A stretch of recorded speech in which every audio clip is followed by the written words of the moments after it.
Hi friends, welcome to Kavyanayana YouTube channel. ನಾನು ಸುಷ್ಮಾ. ಬನ್ನಿ, ಇವತ್ತು ಕ್ಯಾರಮೆಲ್ ಕಸ್ಟರ್ಡ್ ಪುಡ್ಡಿಂಗ್ ಯಾವ ಥರ ಮಾಡೋದು ಅಂತ ಈಸಿಯಾಗಿ ತೋರಿಸ್ಕೊಡ್ತೀನಿ. ಒಲೆ ಮೇಲೆ ಒಂದು ಪಾತ್ರೆ ಇಟ್ಕೊಂಡಿದ್ದೀನಿ. ಅದಕ್ಕೆ ನಾನು ಅರ್ಧ ಕಪ್ಪಷ್ಟು ಸಕ್ಕರೆ ಹಾಕೋತಾ ಇದ್ದೀನಿ.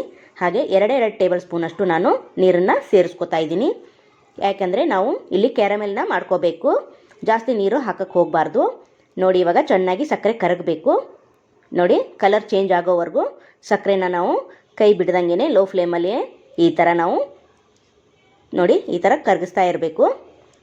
ನೋಡಿ, ಕಲರು ಚೇಂಜ್ ಆಗ್ತಾ ಇರುತ್ತೆ. ಸಕ್ಕರೆ ಎಲ್ಲ ಕರಗಿ ಕ್ಯಾರಮೆಲ್ ನಮಗೆ ಬೇಕು ಅಲ್ಲಿವರೆಗೂ ನಾವು ಫ್ರೈ ಮಾಡ್ಕೋತಾ ಇರಬೇಕು. ನೋಡಿ, ಇವಾಗ ಕಲರ್ ಸ್ವಲ್ಪ ಚೇಂಜ್ ಆಗಿದೆ. ನೋಡಿ, ಒಂದು ಪಾತ್ರೆಗೆ ಹಾಕಿ ಇಟ್ಕೊಂಡಿದ್ದೀನಿ ನಾನು. ನೋಡಿ, ಒಂದು ಪಾತ್ರೆಗೆ ಕ್ಯಾರಮೆಲ್ ಹಾಕಿಬಿಟ್ಟು ಎಲ್ಲ ಕಡೆ ನೋಡಿ ಈ ಥರ ಸ್ಪ್ರೆಡ್ ಮಾಡಬೇಕು. ಇದನ್ನು ಸೈಡಲ್ಲಿ ಎತ್ತಿಟ್ಕೊಳ್ಳೋಣ. ಅದೇ ಪಾತ್ರೆಗೆ ನಾವು ಅರ್ಧ ಲೀಟ್ರಷ್ಟು ಹಾಲು ಹಾಕ್ಕೊಳ್ಳೋಣ. ನಿಮ್ಮ ಮನೆಯಲ್ಲಿ ಯಾವ್ದು ಹಾಲಿದೆಯೋ ಅದನ್ನೇ ನೀವು ಹಾಕೋಬೋದು.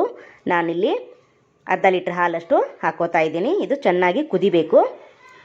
ನೋಡಿ, ಕೆನೆ ಎಲ್ಲ ಕಟ್ಟಬಾರ್ದು.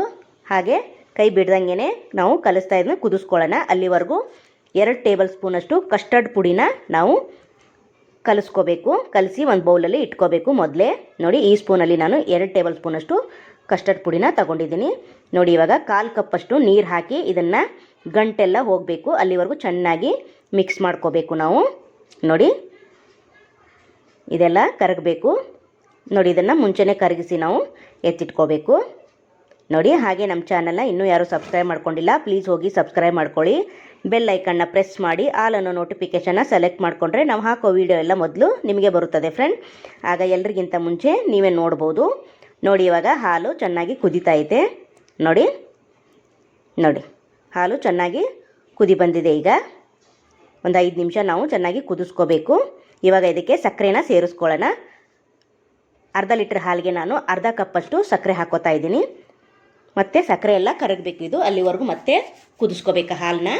ಕೈ ಬಿಡ್ದಂಗೆ ಕೆನೆ ಎಲ್ಲ ಕಟ್ಟಬಾರ್ದು. ಅದಕ್ಕೋಸ್ಕರ ಕೈ ಬಿಡ್ದಂಗೆ ಲೋ ಫ್ಲೇಮಲ್ಲಿನೇ ನಾವು ಚೆನ್ನಾಗಿ ಮತ್ತೆ ಹಾಲನ್ನ ಕುದಿಸ್ಕೋಬೇಕು. ನೋಡಿ, ತುಂಬ ಚೆನ್ನಾಗಿರುತ್ತೆ, ತುಂಬ ಟೇಸ್ಟಿಯಾಗಿ ಕೂಡ ಇರುತ್ತೆ. ನೋಡಿ, ಇವಾಗ ನಾನು 1/4 ಕಪ್ಪಷ್ಟು ಚಿರೋಟಿ ರವೆನ ಹಾಕೋತಾ ಇದ್ದೀನಿ. ಉಪ್ಪಿಟ್ಟಿಗೆಲ್ಲ ಮಾಡ್ತೀವಲ್ಲ ಅದೇ ರವೆನೇ 1/4 ಕಪ್ಪಷ್ಟು ನಾನು ಹಾಕ್ಕೊಂಡಿದ್ದೀನಿ. ಈ ಹಾಲಲ್ಲಿ ಚೆನ್ನಾಗಿ ರವೆ ಎಲ್ಲ ಕುದಿಬೇಕು. ನೋಡಿ, ಒಂದು ಕೈಯಿಂದ ಹಾಕ್ತಾಯಿದ್ದು ಒಂದು ಕೈಯಿಂದ ತಿರುಗಿಸ್ತಾ ಇರಬೇಕು. ಇಲ್ಲಾಂದರೆ ಹಾಗೆ ಹಾಕಿದ್ರೆ ಗಟ್ಟಿಯಾಗಿಬಿಡುತ್ತೆ, ಗಂಟಾಗೆಲ್ಲ ಆಗುತ್ತೆ. ನೋಡಿ, ಆ ಹಾಲಲ್ಲಿನೇ ಅದು ರವೆ ಚೆನ್ನಾಗಿ ಬೇಯಬೇಕು. ನೋಡಿ, ಹಾಗೆ ಕೈ ಬಿಡ್ದಂಗೆ ನಾವು ಸಣ್ಣ ಉರಿಲೇ ಕೈ ಆಡಿಸ್ತಾನೆ ಇರಬೇಕು.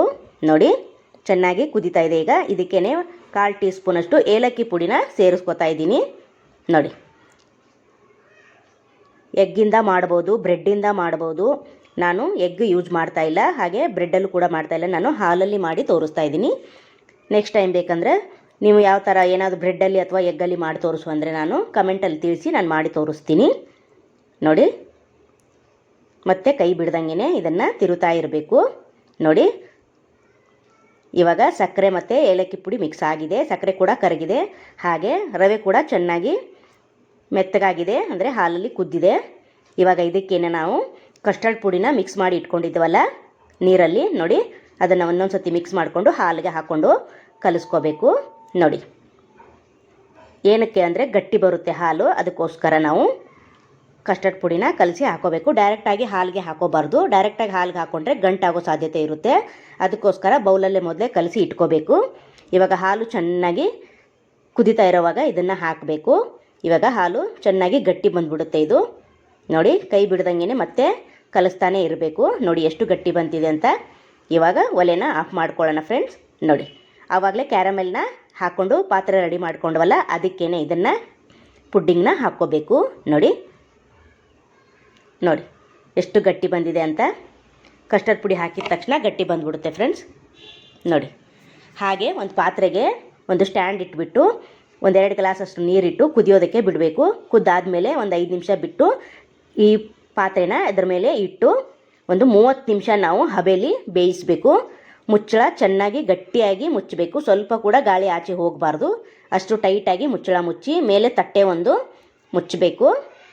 ನೋಡಿ, ನಾನು ಈ ಕ್ಯಾಪನ್ನು ತೆಗೆದು ಪ್ಲೇಟ್ ಮುಚ್ಚಿ ಮತ್ತು ತಿರ್ಗಾ ಒಂದು ತಟ್ಟೆ ಕೂಡ ಮುಚ್ತಾ ಇದ್ದೀನಿ. ನಾವು ಕರೆಕ್ಟಾಗಿ 30 ನಿಮಿಷ ನಾವು ಬೇಯಿಸ್ಕೋಬೇಕು ಹಬೆಯಲ್ಲಿ. ನೋಡಿ, ಇವಾಗ ಆಗಿದೆ. ಇದು ಓಪನ್ ಮಾಡಿ ತೋರಿಸ್ತೀನಿ. ನೋಡಿ, ವಾವ್, ಸೂಪರ್ ಅಲ್ವಾ? ಆಗಿದೆ ಇಲ್ಲೋ ಅಂತ ನೀವು ಒಂದು ಕಡ್ಡಿ ತೊಗೊಂಡು ಚುಚ್ಚಿ ನೋಡ್ಕೋಬೋದು. ಆಗಿಲ್ಲ ಅಂದರೆ ಇನ್ನೊಂದು 10 ನಿಮಿಷ ನೀವು ಬಿಡ್ಬೋದು. ನೋಡಿ, ಇದನ್ನು ಆರಕ್ಕೆ ತಣ್ಣಗಾಗಲು ಬಿಟ್ಟಿದ್ದೀನಿ.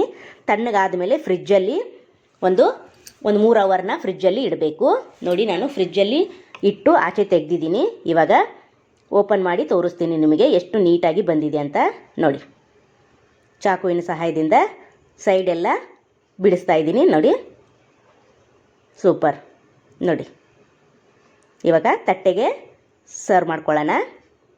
ನೋಡಿ, ಈ ಥರ ಮಾಡ್ಕೋಬೇಕು. ನೋಡಿ, ವಾವ್, ಸೂಪರ್ ಅಲ್ವಾ?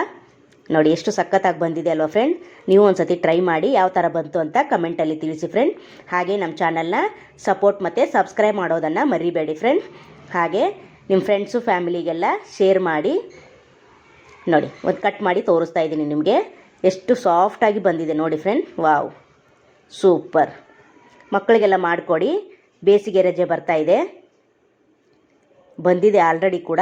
ಮಕ್ಕಳಿಗೆ ಮಾಡಿಕೊಟ್ರೆ ತುಂಬ ರುಚಿಯಾಗಿ ಇಷ್ಟಪಟ್ಟು ತಿಂತಾರೆ. ನೋಡಿ, ವಾವ್, ಸೂಪರ್ ಅಲ್ವಾ? ಎಷ್ಟು ಚೆನ್ನಾಗಿ ನೋಡಿ ಫ್ರೆಂಡ್ ಕಟ್ಟಾಗಿದೆ ಅಂತ. ನೀವು ಒಂದು ಸತಿ ಟ್ರೈ ಮಾಡಿ. ನೋಡಿ, ಸೂಪರ್ ಅಲ್ವಾ? ನೋಡಿ, ಪ್ಲೀಸ್ ನಮ್ಮ ವಿಡಿಯೋಗೊಂದು ಲೈಕು, ಶೇರು, ಕಮೆಂಟ್ ಮಾಡಿ, ಸಬ್ಸ್ಕ್ರೈಬ್ ಮಾಡ್ಕೊಳ್ಳಿ. ನೋಡಿ, ವಾವ್, ಸೂಪರ್. ಎಷ್ಟು ಲುಕ್ಕಾಗಿ ಕಾಣಿಸ್ತಾ ಇದೆ ನೋಡಿ, ಎಷ್ಟು ಚೆಂದ ಕಾಣಿಸ್ತಾ ಇದೆ. ನಮ್ಮ ವಿಡಿಯೋ ನೋಡಿದ್ದಕ್ಕಾಗಿ ನಿಮ್ಮೆಲ್ಲರಿಗೂ ಧನ್ಯವಾದಗಳು. Thank you for watching.